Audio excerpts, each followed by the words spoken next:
Hey everyone, did you know that a sinkhole is a depression in the ground that has no natural external surface drainage? Basically, this means that when it rains, all of the water stays inside the sinkhole and typically drains into the subsurface.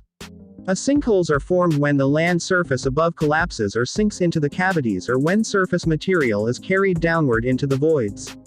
In these cases, the bedrock is covered by a layer of clay. Presenting the 5 largest sinkhole in the world. But before that, please don't forget to subscribe our YouTube channel.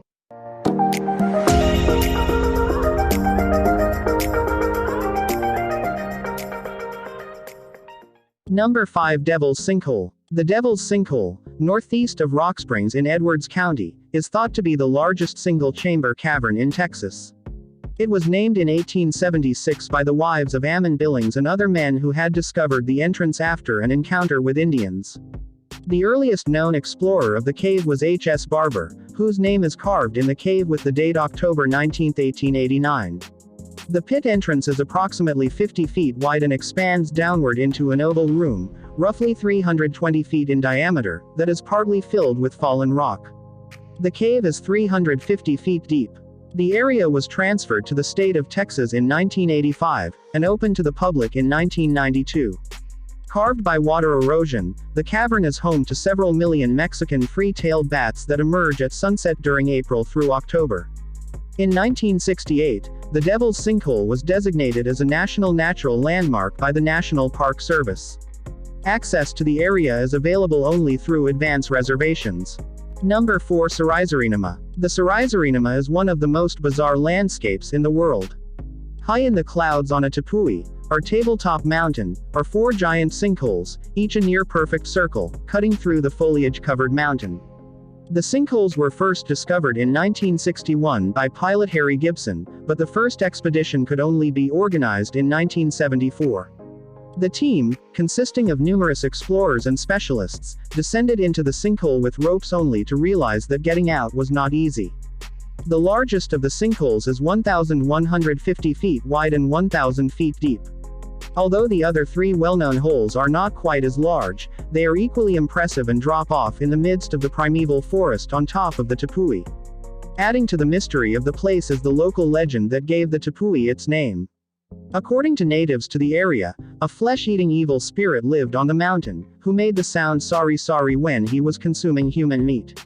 Although there are not any actual person-eating spirits on the mountain, the desolation atop the mountain still adds a level of eeriness to the surroundings. Having only recently been introduced to the sinkholes on Iserinoma, visitors to the area are often shocked at how the dense jungle pushes all the way to the edge of the sinkholes, making their presence more dramatic and even more unnerving. Since the holes were spotted in 1961, many expeditions into the jungle have occurred.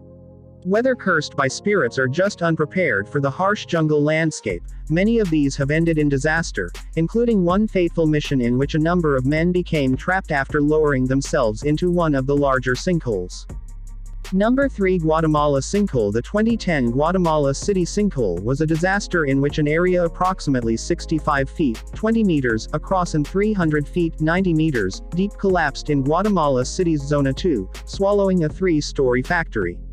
The sinkhole occurred for a combination of reasons, including Tropical Storm Agatha, the Pacaya volcano eruption, and leakage from sewer pipes, burying homes under mud and killing at least 175 people. Thousands remained homeless and dozens still missing following the season's first tropical storm. Rescue crews struggled to reach isolated communities to distribute food and water. The risk of sinkholes occurring in Guatemala City is high and unpredictable. One recent, similar sinkhole had collapsed in 2007, forming a pit 100 meters deep. The 2007 Guatemala City Sinkhole was formed by fluid from a sewer eroding uncemented volcanic ash, limestone, and other pyroclastic deposits underlying Guatemala City. The hazards around the pipe have since then been mitigated, by improved handling of the city's wastewater and runoff. Several rainstorms also contributed to the sinkhole's collapse, as stormwater percolated into the ground, further dissolving the rocks beneath Guatemala City. The 2010 sinkhole was formed for similar reasons. Number 2. Berezniki Sinkhole. The city of Berezniki, in Russia's Ural Mountains, is slowly sinking into the earth. The city of more than 150,000 individuals was built directly on top of a potash mine, which was standard practice during Soviet times. After nearly a century of extraction, deep voids were left underneath the city. The ceilings of these huge underground caverns are supported only by walls and pillars of soluble salt. In 2006, when a freshwater spring began flowing into the mine some 720 to 1,500 feet below the surface, it dissolved the supporting pillars and the city came crashing down. Apart from the sinking problem, Berezniki has to deal with its population loss too. The whole life of the city is organized around its resource extraction, making the foreseeable future unstable. In the post-industrial era for the last 30 years, Berezniki has lost 50,000 people, and is continuing to do so, making it one of the Russian shrinking cities, representing a striking 70% of all Russian cities. Number 1. Qatari Depression. The Qatari Depression is known as the largest natural sinkhole on Earth, measuring 80 kilometers long, 120 kilometers wide, and 133 meters deep. The vast, sludge-filled giant was created by winds blowing the salt beds right down to the water table. Has been used in battle, and now scientists are trying to harness its vastness for energy purposes. The depression is part of the western desert of Egypt. The Qatari Depression lies below sea level, and its bottom is covered with salt pans, sand dunes, and salt marshes.